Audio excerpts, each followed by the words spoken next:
নমস্কার বন্ধুরা, welcome back to awareness for youth with doctor Debayan Sarkar. আজকে একখানা খুবই ইন্টারেস্টিং টপিক নিয়ে কথা বলবো আপনাদের সাথে। কিন্তু সেই কথাটা বলার আগে এবং এই কনসেপ্টটার সাথে হয়তো আপনাদের অনেকের পরিচিতিও রয়েছে। কিন্তু এটাকে আমি খুব ভালো করে অনেকগুলো উদাহরণ দিয়ে ভালো করে বোঝানোর চেষ্টা করব। জাস্ট একটা ডেভেলপমেন্টের ব্যাপারে বলে রাখি। সেটা হচ্ছে যে আমার কিছু শ্রোতা বন্ধুরা আমাকে খুব আর্নেস্টলি রিকোয়েস্ট করেছেন যে আমি যেই পয়েন্টগুলো বলছি এই ভিডিওগুলোর মধ্যে সেগুলোকে সামারাইজ করে একটা সামারি স্লাইড টাইপের কিছু দেওয়ার জন্য। আমি ফিগার আউট করলাম যে সামারি স্লাইডটা ভিডিও করার জন্য খানিকটা হলেও ভিডিও এডিটিংয়ের দরকার এবং অনেস্টলি আমার কাছে সেই প্রোডাকশন ভ্যালুটা নেই যেখানটায় কিনা আমি প্রোডাকশন রিসোর্সেসটা নেই যেটায় কিনা আমি এটাকে আলাদা করে অ্যাড করতে পারবো। তো হোয়াট আই উইল ডু, যেটা আপনাদের সুবিধার জন্য আমি করব সেটা হচ্ছে গিয়ে আমি যেই এক্সাম্পলগুলো দিচ্ছি সেগুলোকে আমি একটুখানি টাইম স্ট্যাম্প হিসেবে আমার ভিডিওর সাথে ইনক্লুড করে দেবো। এটা একটা জিনিস করব এবং এটার ব্যাপারে একটা জেনারেল ডিসকাশন আমি আমার ভিডিওর মধ্যে দেব। যেই জিনিসটার থেকেও আপনারা আমি যেই আইডিয়াগুলো ডিসকাস করেছি সেটার ব্যাপারে একখানা ক্লিয়ার কাট আইডিয়া আপনাদের খানিকটা হলেও সামারি টাইপের আপনাদের কাছে চলে আসবে। তো that will be definitely helpful for you. কারণ অনেক সময় সেই পয়েন্টসগুলোকে ঝালাই করে নিলে পরেও আপনাদের বেসিক্যালি মেন্টাল মডেলের থেকে যেই আইডিয়াগুলো আপনারা পাচ্ছেন সেটার একটা আইডিয়া হয়ে যাবে। তো let's jump in to our topic of for today. তো আজকে আমরা একখানা টপিককে ধরবো যেই জিনিসটা কিনা আমাদের সকলের মধ্যেই একখানা অন্তর্নিহিত সমস্যা।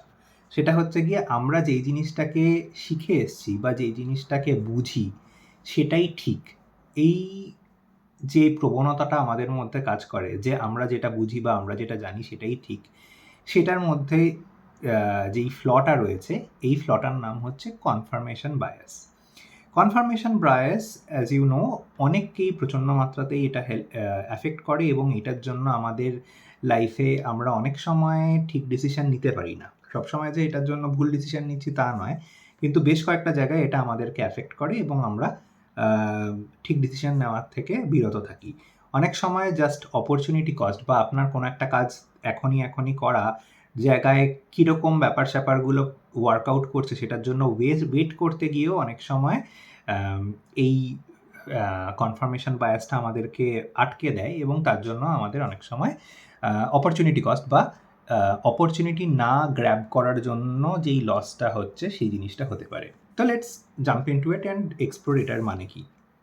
সব থেকে আগে এই জিনিসটা নিয়ে ইউটিউবে বা বিভিন্ন জায়গাতেই একখানা লোকজনদের মধ্যে বক্তব্য রয়েছে যে রেন্ট ভার্সেস বাড়ি বা প্রপার্টি কেনা উচিত নাকি রেন্ট করে থাকা উচিত। এটা নিয়ে একখানা খুব বড় ডিবেট রয়েছে। একটা ডিবেট রয়েছে যে আপনি রিয়েল এস্টেটে ইনভেস্টমেন্ট করবেন নাকি আপনার মিউচুয়াল ফান্ড বা স্টক মার্কেটে ইনভেস্ট করা উচিত। এটা নিয়েও একখানা বিতর্ক চলছে। দুটো এখানে দুখানা গ্রুপ রয়েছে। এই দুখানা গ্রুপের মধ্যে লড়াই মারপিট, আইডিওলজিক্যাল লড়াই মারপিট কন্টিনিউয়াসলি চলতে থাকে।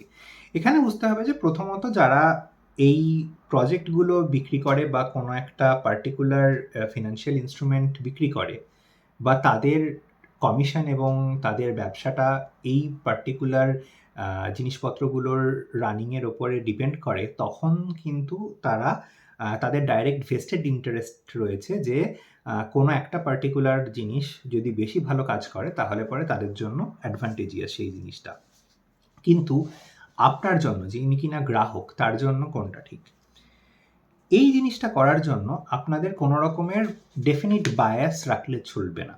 কেন চলবে না? কারণ স্টক মার্কেট বলুন, গোল্ড বলুন এবং রিয়েল এস্টেট বলুন, এগুলো সব কিছুই আসে হচ্ছে তার নিজস্ব সাইকেলে।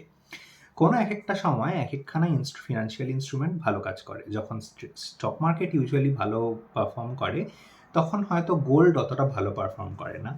যখন স্টক মার্কেট খুব ভালো পারফর্ম করে তখন অনেক সময় রিয়েল এস্টেটও ভালো পারফর্ম করে, বাট সেটাও স্লো যেতে পারে। কারণ বেশিরভাগ লোকজন স্টক মার্কেটে পয়সা নিবেশ করতে বা ইনভেস্ট করতে বিজি হয়ে যায় বলে তখন তারা রিয়েল এস্টেটের দিকে দেখে না। এবারে আপনারা হয়তো সবসময় এই জিনিসটা শুনে থাকবেন যে মানুষের বেসিক নেসেসিটি কী থাকে। একটা হচ্ছে রুটি, কাপড়া, মাকান। তার মানে হচ্ছে গিয়ে খাদ্য, বস্ত্র আর মাথার ওপরের ছাদ। যদি আপনার কাছে মাথার উপরে ছাদের সিওরিটি না থাকে, ডেফিনিটলি রিয়েল এস্টেট বা আপনার নিজের জন্য কোনো একটা বাড়ি কেনা, সেটা একখানাই ইম্পর্ট্যান্ট ডিসিশন লাইফের, এবং এই ডিসিশনটা খুবই মানে গ্রহণযোগ্য তো বটেই, এবং এটা ফিউচার প্রুফ নিজের লাইফকে করার জন্য খুবই ইম্পর্টেন্ট। কিন্তু অনেকেই এই জিনিসটা মানে এখনকার ইউথ, স্পেসিফিক্যালি মিলেনিয়ালস, মানে লেট মিলেনিয়ালস যারা, এবং তার পরবর্তীকালে জেনজিদের যেই গ্রুপটা রয়েছে, তাদের জন্য বাড়ি কেনা তাদের অল্প স্যালারিতে যথেষ্ট কঠিন হয়ে উঠেছে, এবং তার জন্য তারা বাড়ি কেনার থেকে বাড়ি রেন্টে থাকাটা সুবিধাজনক মনে করছেন। অনেকের ক্ষেত্রেই এই সুবিধাটা রয়েছে যে তারা তার বাবা মার সাথে থাকতে পারছেন। ভারতবর্ষে যেহেতু আমরা ছেলে মেয়েদেরকে 16 থেকে 18 বছর বয়সে বাড়ি থেকে বেরিয়ে গিয়ে নিজের লাইফটাকে ফিগার আউট করতে আমরা জেনারেলি অনুপ্রাণিত করি না, তার জন্য আমাদের এই সোসাইটাল মডেলে এই অবজেক্টটা চলে যায়। কিন্তু অনেক সময় কি হয়, কাজের সূত্রে আপনাকে বাইরে কোনো একটা শহরে যেতে হচ্ছে, এবার আপনি জানেন না যে সেই শহরটাতেই আপনি সারা লাইফের জন্য সেটেল করবেন কি না। তো তখন যেই জিনিসটা ডিসিশনটা সমস্যাদায়ক হয়ে যায় যে রেন্টে থাকবো নাকি জিনিসটা ওখানে একখানা প্রপার্টি বাই করব। তো এই জায়গাটা থেকে অনেক সময়ই আসে যে আমাদের মানে তদানীন্তন যে জ্ঞানটা রয়েছে, যেটা আমাদের প্যারেন্টসরাও আমাদেরকে দিয়ে থাকেন, ওনাদের সময় একটা জেনারেল রিস্ক অ্যাভারনেস ছিল, রিস্ক অ্যাভারসিভনেস ছিল, যার জন্য কিনা তারা কখনোই পছন্দ করতেন না যে কোনো একটা রিস্কি ইনস্ট্রুমেন্টের জন্য যেতে। রিস্কি ইনস্ট্রুমেন্ট এখানে কি হতে পারে? রিস্কি ইনস্ট্রুমেন্ট এখানে হচ্ছে আপনার যদি কিনা স্টক মার্কেটটা তাদের কাছে চিরকালই রিস্কি ছিল, কারণ আপনি যদি দেখেন তাহলে পরে খুব কম শতাংশ মধ্যবিত্ত মানুষ এবং স্পেসিফিক্যালি উচ্চবিত্তরাই আজ থেকে 20-25 বছর আগে সেরকমভাবে স্টক মার্কেটে নিবেশ করতো। খুব অল্প সংখ্যক মধ্যবিত্তরাই সেই সময় নিবেশ করতো। তো কারণ এটার ব্যাপারে জেনারেল অ্যাওয়ারনেস ছিল না। এখন ফিনান্সিয়াল ইনফ্লুয়েন্সার্স এবং বিভিন্ন রকম যেই ফিনান্সিয়াল মার্কেটের যে জিনিসগুলো রয়েছে তাদের বৃহত্তর প্রচার, সোশ্যাল মিডিয়াতে প্রচার এবং বিভিন্ন জিনিসের থ্রুতেই আমরা এটার ব্যাপারে অ্যাওয়্যার হয়েছি, এবং তার জন্য আমরা ওটার দিকে ঝোঁক নিয়েছি। আমরা ওখানটাতে পার্সেন্টেজ অ্যাপ্রিসিয়েশন বা পার্সেন্টেজের গ্রোথটা কীরকম হচ্ছে সেইটার দিকে খুব তাড়াতাড়ি আকৃষ্ট হয়ে যাই। তার জন্যই আমরা তাড়াতাড়ি করে স্টক মার্কেটের দিকে বা মিউচুয়াল ফান্ডস কেনার দিকে ছোটার চেষ্টা করি। অথচ রিয়েল এস্টেট অনেক সময় একখানা বড় হাতি, তো কারণ ইটস লাইক যখনই আপনি কোনো একটা প্রপার্টি কিনছেন তখন সেটার দাম লাখে হবে, কিন্তু আপনার যখন স্টক মার্কেটে ইনভেস্ট করার হয় তখন আপনি 4-5 হাজার টাকা প্রত্যেক মাসে ইনভেস্ট করলে পরেও আপনি সেই জায়গাটাতে পৌঁছে যেতে পারেন। কিন্তু রিয়েল এস্টেট কেনার জন্য আপনাকে হয়তো লোন নিতে হবে, সেই বোঝাটা আপনি হয়তো মাথার মধ্যে নিতে চান না, তার কারণ হচ্ছে গিয়ে চাকরি স্টেবিলিটিটা কীরকম রয়েছে কি না করে রয়েছে, সেটাও আমাদের ডিসিশন মেকিংটাকে ইনফ্লুয়েন্স করে। তো এখানে খুব ইম্পর্টেন্ট জিনিস হচ্ছে যে আপনার জন্য কোন জিনিসটা ঠিক সেটা আপনি বুঝবেন, সেটা ঠিকই, কিন্তু বাড়িটা যখন কিনবেন কি কিনবেন না সেই জিনিসটার ডিসিশনটা কোনো একটা শহরে সেটা ডিপেন্ড করছে হচ্ছে গিয়ে আপনি সেখানটাতে কতদিনের জন্য থাকবেন, এবং এই যে ডায়নামিক্সটা আপনার পরিবারের জন্য সেই শহরটাতে খুব ভালো ফিচার্স রয়েছে কিনা, গ্রোথ করার অপরচুনিটি রয়েছে কিনা, এই জিনিসপত্রগুলো দেখতে হবে। তো এখানটাতে আমরা ডেফিনেটলি কোনো একটা জিনিস যে খুব ভালো বা খুব খারাপ সেটার দিকে আমরা বায়াস রাখবো না। এখানটাতেই আমাদের ওপিনিয়নলেসনেসটা আমাদের জন্য হেল্প করবে। এবার ভেবে নিচ্ছি আরেকখানা এক্সাম্পল আমরা নেব, যে অনেকেই অনেক সময় মনে করেন যে যেই সব সরকার হায়ার ট্যাক্সেস লেভি করে সিটিজেন্সদের ওপরে, সেই সরকার ভালো না খারাপ। অনেক সময় আমরা তাদেরকে ডাইরেক্টলি খারাপ বলে দিই, কিন্তু আপনি যদি দেখেন যে ইউরোপিয়ান কন্টিনেন্টে জেনারেলি বেশিরভাগ দেশেই হাই ট্যাক্স রেটস রয়েছে, সেটা মধ্যবিত্ত থেকে নিয়ে একদম উচ্চবর্গীয় যারা রোজগার করেন তাদের জন্য রয়েছে, এবং তাদের ক্ষেত্রে খুবই উচ্চবর্গীয় যারা রোজগার করছেন তাদের উপরে খুবই হাই ট্যাক্স লেভি করা হয়। তো সেটাকে অনেকে খুব ভালো মনে করেন, কারণ তাতে গরিবীর সংখ্যাটা হয়তো কমে যায়, কারণ অনেক লোকে হয়তো ফ্রিবিজ পায়, কারণ সরকার তাদেরকে সাহায্য করে বেঁচে থাকার জন্য।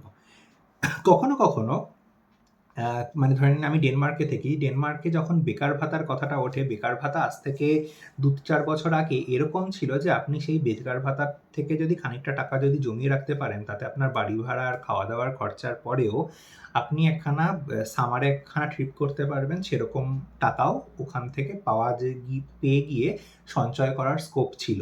তো এতটাই বেকার ভাতা দেওয়া হতো। তারপরে এখনকার দিনে ইমিগ্রেশন লজ এর জন্য কিছু রকমের চেঞ্জেস এসছে। কিন্তু এই জায়গাটাতে মাথায় রাখতে হবে যে কোনো একটা জিনিসের জন্য আপনি কি বিনিময়ে পাচ্ছেন। ধরে নিন আমি ডেনমার্কে অনেক ট্যাক্স দিতাম, কিন্তু ওখানে ফ্রি হেলথ কেয়ার রয়েছে, বা আপনি ধরে নিন ইংল্যান্ডে রয়েছেন, সেখানটাতে আপনার ফ্রি হেলথ কেয়ার রয়েছে। ভারতবর্ষে যদি আপনি অনেক টাকা ট্যাক্স দেন, কিন্তু আপনাকে আপনার হেলথ কেয়ার প্ল্যানটা আপনাকে নিজের থেকে কিনতে হচ্ছে। সরকার অনুমোদিত কোনো হেলথ কেয়ার প্ল্যান আপনার নেই। হয়তো পশ্চিমবঙ্গে স্বাস্থ্যসাথী কার্ড রয়েছে। স্বাস্থ্যসাথীটাও নিঃসন্দেহে কোনো একটা লিমিট রয়েছে, বা ওটা খুব আর্জেন্ট কেসেই ওটা আপনি ইউজ করতে পারবেন। সেটা আপনার টিপিক্যাল কোথাও পা ভেঙে গেল বা কিছু হলো, সেটার জন্য আপনি সেটার সাহায্য যে সবসময় পেয়ে যাবেন আপনার ডিজায়ারেবল হসপিটালে, সেই জিনিসটার আপনার অ্যাসিওরেন্স সবসময় নেই। সেখানটাতে আপনার গ্রস ইনকাম কতটা এবং কীরকম আপনি ওভারঅল ইনকাম আপনার অ্যাসেট, সেগুলোর ওপরেও আপনার ডিপেন্ড করছে। তো এর জন্য যদি আপনার হাই ট্যাক্স তখন ভালো যদি কিনা আপনার সেই ট্যাক্সের বিনিময়ে আপনি যদি কিছু পান। এই সেম জিনিসটার ডিসকাশন আমেরিকাতেও চলে, কারণ ওখানে ২ রকমের স্টেটস রয়েছে, red states and blue states. Red states are typically governed by Republican party and blue states are governed by Democratic party. ওখানে এখন একখানা ক্ষোভ তৈরি হয়ে উঠছে যে ব্লু স্টেটসগুলো যেখানে কিনা খুব হাই ট্যাক্স ওরা পে করে, সেক্ষেত্রে ওরা সেই ট্যাক্সের বিনিময়ে যথেষ্ট সুযোগ সুবিধা পায় না। সেরকমভাবেই ভারতবর্ষে ইনফ্রাস্ট্রাকচার এক একটা জায়গায় এমনভাবেই খুবই খারাপভাবে তৈরি হয়েছে, তো তখন মধ্যবিত্তদের মনেই হয় যে আমরা যে ট্যাক্স দিচ্ছি বা আমরা যে জিএসটি পে করছি, সেইটার তুলনায় আমরা যোগ্য ফেসিলিটি পাচ্ছি না। এবং ভারতীয়রা যদি বা ইনকাম ট্যাক্স ইভেন কমও দেয়, আপনারা এটা ডেফিনেটলি জানেন, যদি আপনি জিএসটি কালেকশনের ডেটা ওয়েবসাইট থেকে যদি খুব মানে হিস্টোরিক্যালটা যদি নেন, তাহলে পরে আপনি রিয়েলাইজ করতে পারবেন যে হিস্টোরিক্যালি জিএসটি ডেটার কালেকশনটা প্রত্যেক বছর বিজেপি গভর্নমেন্ট যতদিন ধরে জিএসটি কালেকশন করছে, খুবই ভালো সংখ্যক পয়সা সরকারের আমদানি হচ্ছে।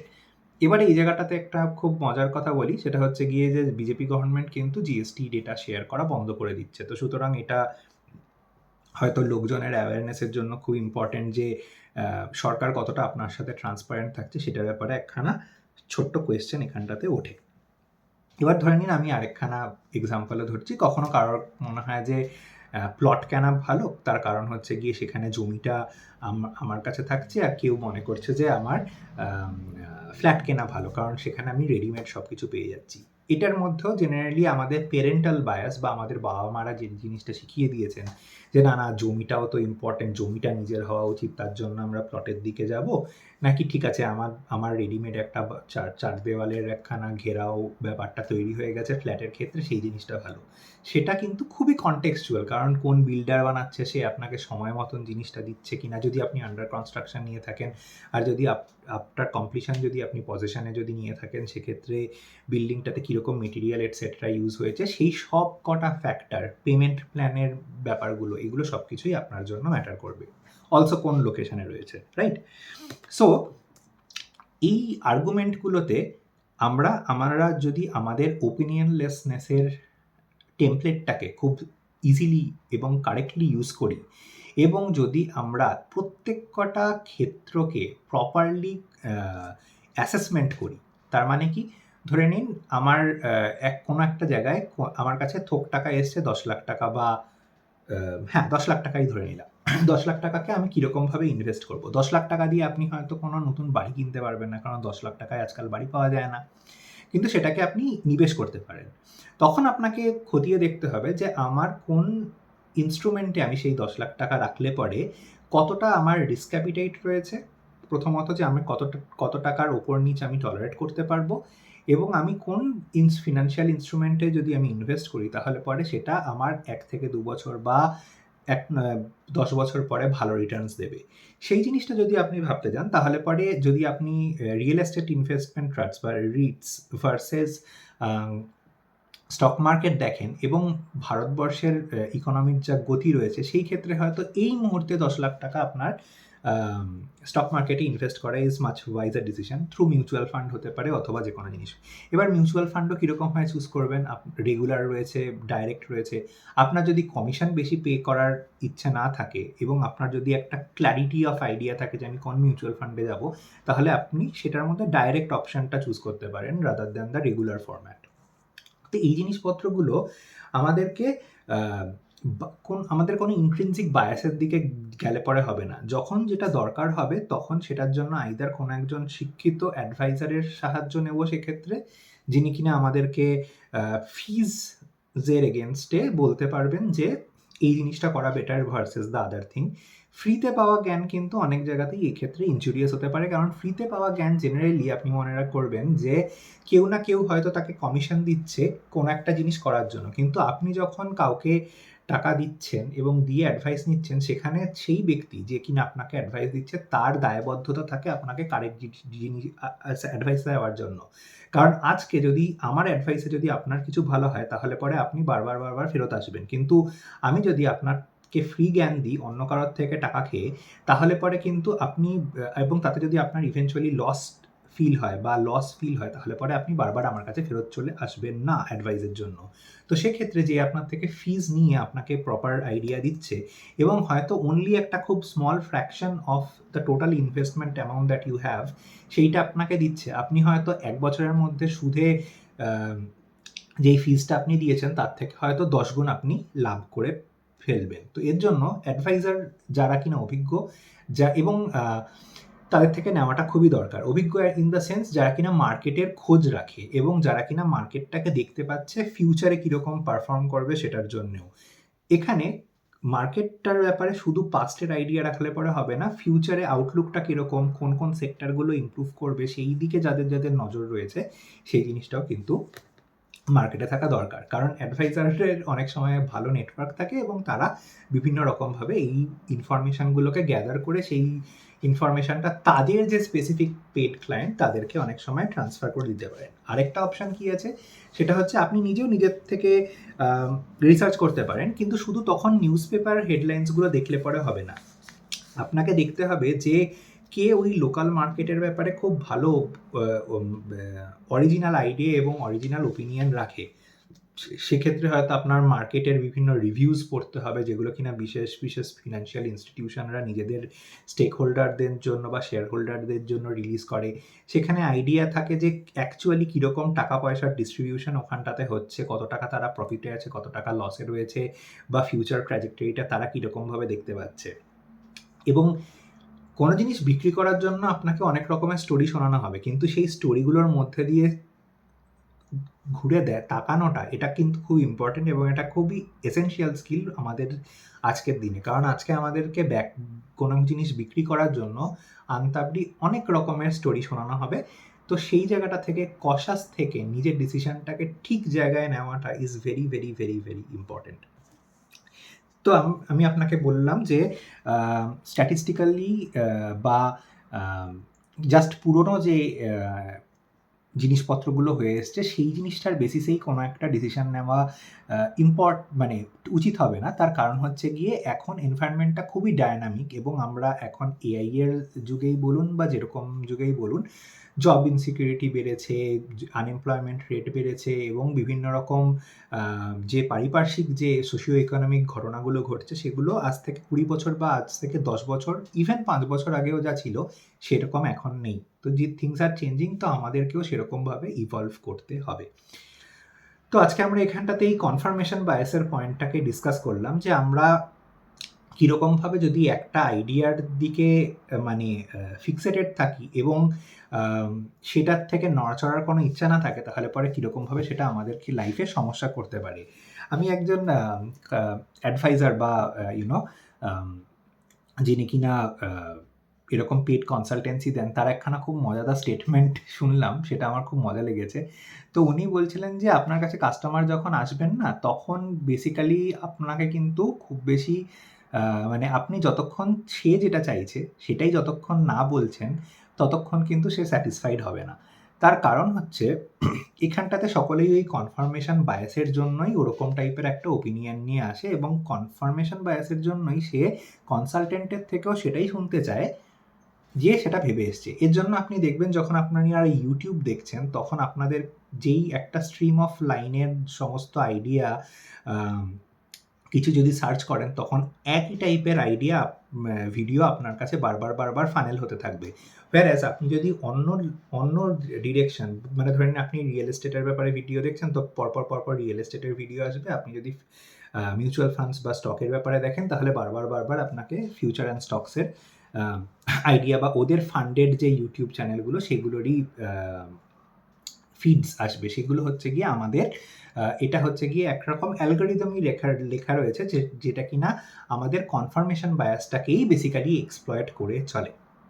সো আমার এই পুরো বক্তব্যটার জাস্ট একখানাই সারাংশ, সেটা হচ্ছে গিয়ে যখনই কোনো নিবেশের কথা ভাববেন, যখনই কোনো তর্কে জড়ানোর কথা ভাববেন, সবসময় মনে রাখবেন opinionlessness will help you take yourself a long way.